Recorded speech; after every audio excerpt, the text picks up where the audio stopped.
has launched a barrage of missiles towards Israel. I am a situation where America is under possible hijack.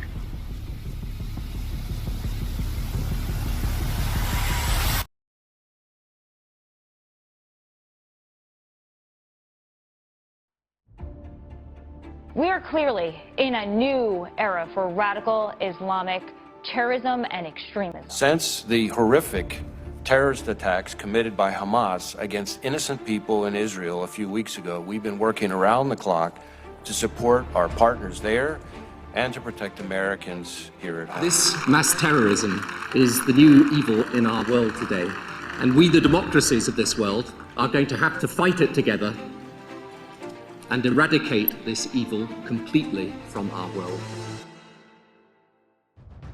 Terrorism, one of the most direct threats to our nation. As organizations such as ISIS, Al-Qaeda, Hezbollah, Hamas, and many more continue to devise plans against the United States as well as our allies, our national security is at risk. The reality is that the terrorism threat has been elevated throughout 2023, but the ongoing war in the Middle East has raised the threat of an attack against Americans in the United States to a whole nother level. Continually face threats from foreign terrorist organizations, violent extremists across the ideological spectrum, and criminal actors that aim to bring violence and harm to the United States. One study by the Global Terrorist Index shows that over the past 5 years, there's been a 320% increase in far-right terrorism in the West.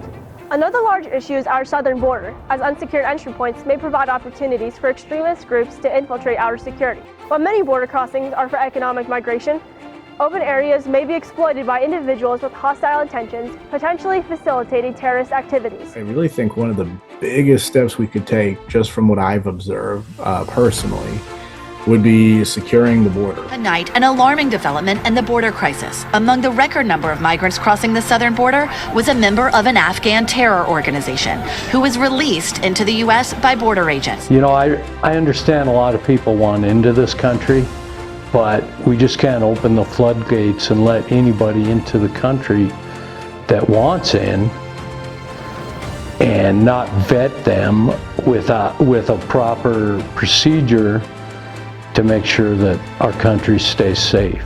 Another solution could be the deepening of the global sharing of information, which aids nations in identifying and disrupting terrorist threats before they escalate.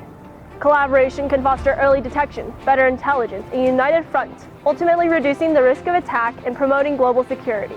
I think there are ways to get after and take care of making sure that our borders and other ports of entry, whether that be air or sea, are more secure, and a lot of that can be tied to more information sharing, not only internal to the United States government, but external with our allies and partners. Kind of like the Patriot Act allowed us to share information between agencies here in the United States, I think that information sharing globally is a good idea. We believe there has to be a far greater engagement with the Muslim clergy and Muslim clerics, not just between other leaders of the other faiths, but also between politicians and other people in civil society. I think in addition to partnering or providing additional information sharing opportunities with our allies and partners, I think the next biggest thing that we need to do is figure out a better way to resource and fund the protection and ability to protect our utility and national infrastructure. With the realization that military force is necessary, there are a number of things that really worry me. And the first is that we still haven't articulated a coherent strategy. It's not enough just to talk about using military force. We must also realize that there is a kind of a tension between our desire to rid the region of this pseudo-caliphate and our desire for stability. The United States continues to demonstrate our resolve and our capacity to defend the American people against those who seek to do us harm. We make it clear again tonight that no matter how long it takes, no matter where you hide, if you are a threat to our people, the United States will find you and take you out. As we look to the future, the next president must prioritize a comprehensive approach to countering terrorism.